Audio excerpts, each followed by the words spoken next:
શ્રી પરમાત્મને નમઃ. શ્રીમદ ભગવદ્ ગીતા અષ્ટમ અધ્યાય. અર્જુન બોલ્યા, હે પુરુષોત્તમ, એ બ્રહ્મ શું છે? અધ્યાત્મ શું છે? કર્મ શું છે? અતિ અધિભૂત નામથી શું કહેવાયું છે અને અધિદેવ કોને કહે છે? હે મધુસૂદન, આ પ્રસંગે અધિયજ્ઞ કોણ છે અને તે આ શરીરમાં કેવી રીતે છે, તથા તમારામાં ચિત્ત પરોવેલા માણસો વડે અનંત કાળે તમે કયા પ્રકારે ઓળખી શકાવો છો? શ્રી ભગવાન બોલ્યા, પરમ અક્ષર બ્રહ્મ છે.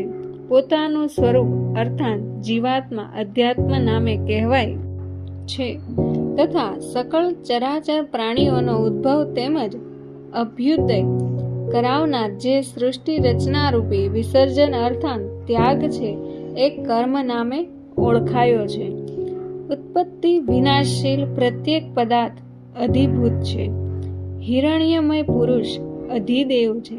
અને હે દેહધારીઓમાં શ્રેષ્ઠ અર્જુન, આ શરીરમાં હું વાસુદેવ જ અનંતયામી સ્વરૂપ અધિયજ્ઞ છું.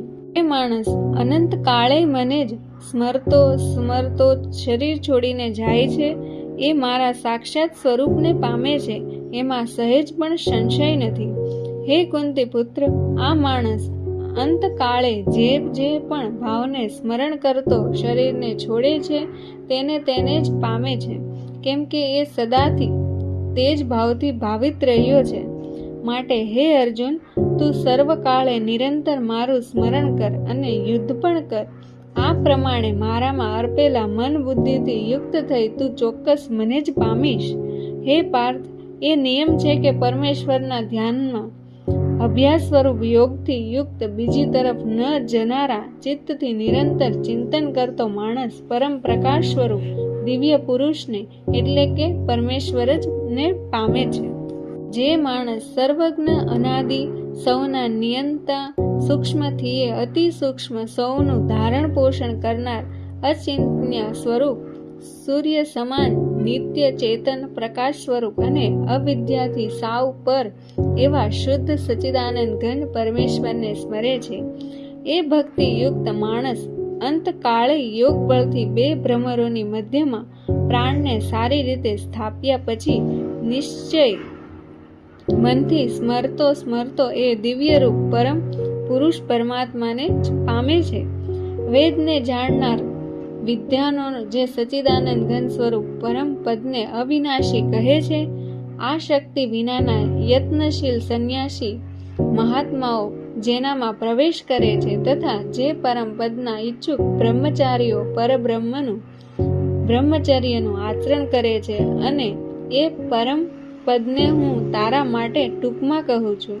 બધી ઇન્દ્રિયોના દ્વારોને રોકીને તથા મનને હૃદય પ્રદેશમાં સ્થિર કરીને પછી જે જીતાયેલ મન વડે પ્રાણને મસ્તકમાં સ્થાપીને પરમાત્મા સંબંધી યોગ ધારણામાં સ્થિત થઈને જે માણસ ઓમ એ એક અક્ષર સ્વરૂપ બ્રહ્મને ઉચ્ચારતો અને એના અર્થ સ્વરૂપ મુજ નિર્ગુણ બ્રહ્મનું ચિંતન કરતો શરીરને છોડીને જાય છે, એ માણસ પરમ ગતિને પામે છે.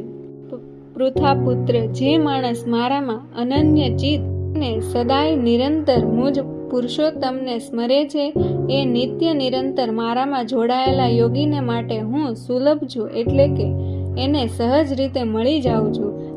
પરમ સિદ્ધિને પામેલા મહાત્માઓ મને પામીને દુઃખોના રહેઠાણ તેમજ ક્ષણભંગુર એવા પુનર્જન્મને નથી પામતા.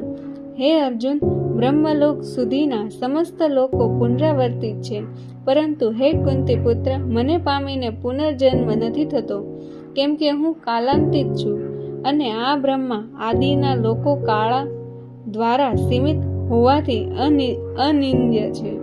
બ્રહ્માનો જે એક દિવસ છે એને સત્ય, ત્રેતા, દ્વાપર અને કળિયુગ એ 4 યુગના 1000 વાર થતા આવર્તનમાં લાગતા સમય જેટલો, તેમજ એમની રાત્રિને પણ એટલી જ, એટલે કે 1000 ચતુર્યુગના સમય જેટલી, અર્થાત બ્રહ્મલોકનો પણ અંત આવતો હોવાને લીધે એ પણ વિનાશશીલ તથા અનિત્ય છે.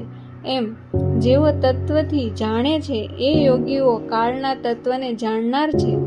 બધાય જીવો બ્રહ્માનો દિવસ શરૂ થતાં અવ્યક્તથી અર્થાત બ્રહ્માના સૂક્ષ્મ શરીરથી ઉત્પન્ન થાય છે અને બ્રહ્માની રાત્રિ શરૂ થતાં એ અવ્યક્ત નામના બ્રહ્માના સૂક્ષ્મ શરીરમાં જે લીન થઈ જાય છે. હે પાર્થ, જ આ ભૂત સમુદાય વારંવાર ઉત્પન્ન થઈને પ્રકૃતિને વશ થયેલો બ્રહ્માની રાત્રિ થયા લય માટે જે છે અને દિવસ શરૂ થતાં ફરી ઉત્પન્ન થાય છે. પરંતુ એ અવ્યક્ત કરતાંય સાવ પર એવો અન્ય એટલે કે વિલક્ષણ જે સનાતન અવ્યક્ત ભાવ છે એ પરમ દિવ્ય પુરુષ સઘળા જીવોના નષ્ટ થવા છતાં નાશ નથી પામતો. જે અવ્યક્ત અક્ષર એવા નામે કહેવાયો છે એ જ અક્ષર નામના અવ્યક્ત ભાવને પરમ ગતિ કહે છે તથા જે સનાતન અવ્યક્ત ભાવને પામીને માણસો પાછા આવતા નથી એ મારું પરમ ધામ છે. હે પૃથાપુત્ર, જે વ્યક્તિ પરમાત્માની અંતર્ગત સર્વભૂતો છે તથા સચ્ચિદાનંદ ઘન પરમાત્માથી આ આખું જગત પરિપૂર્ણ છે એ સનાતન અવ્યક્ત પરમ પુરુષ તો અનન્ય ભક્તિથી જ પામી શકાય છે. હે ભરત શ્રેષ્ઠ, જે કાળે શરીર છોડીને જનારા યોગીજનો પરત ન આવનારી ગતિને પામે છે અને જે કાળે જનારા પરત આવનારી ગતિને જ પ્રાપ્ત થાય છે એ કાળને એટલે કે બે માર્ગોને કહીશ. આ બે માર્ગમાંથી જે માર્ગ જ્યોતિષમય અગ્નિ અભિમાની દેવતા છે, દિવસનો અભિમાની દેવતા છે અને શુક્લ પક્ષનો અભિમાની દેવતા છે અને ઉત્તરાયણના 6 મહિનાઓ અભિમાની દેવતા છે, એ માર્ગ મૃત્યુ પામીને જનારા બ્રહ્મવેતા યોગીજનો આ દેવતાઓ દ્વારા ક્રમે ક્રમે લઈ જવાઈને બ્રહ્મને પામે છે.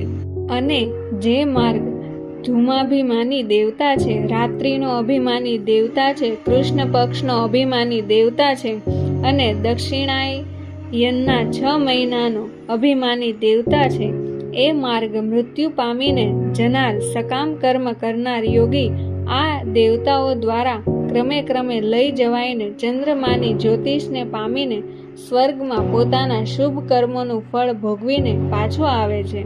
કેમ કે જગતના આ બે પ્રકારના શુક્લ અને કૃષ્ણ અર્થાત દેવનાય અને પિતૃનાય માર્ગ સનાતન મનાયા છે. આ બેમાંથી એક માર્ગ દ્વારા જનાર જ્યાંથી પાછું નથી ફરવું પડતું એ પરમ ગતિને પામે છે અને બીજો માર્ગ જનાર ફરી પાછો આવે છે એટલે કે જન્મ મરણને પામે છે. હે પાર્થ, આ પ્રમાણે આ બે માર્ગોને તત્વથી જાણીને કોઈ પણ યોગી મોહિત નથી થતો. માટે હે અર્જુન, તું સર્વકાળે સમબુદ્ધિ સ્વરૂપ યોગથી યુક્ત થા અર્થાત નિરંતર મને પ્રાપ્ત કરવા માટે સાધન કરનાર થા. યોગી મનુષ્ય આ રહસ્યને તત્વથી જાણીને વેદોના વાંચનમાં યજ્ઞ તપ તેમજ દાન આદિ કરવામાં જે પુણ્ય ફળ કહ્યું છે એ સર્વને નિશંકપણે ઓળંગી જાય છે અને શાશ્વત પરમ પદને પામે છે. અક્ષર બ્રહ્મ યોગ નામનો 8મો અધ્યાય સમાપ્ત થાય છે.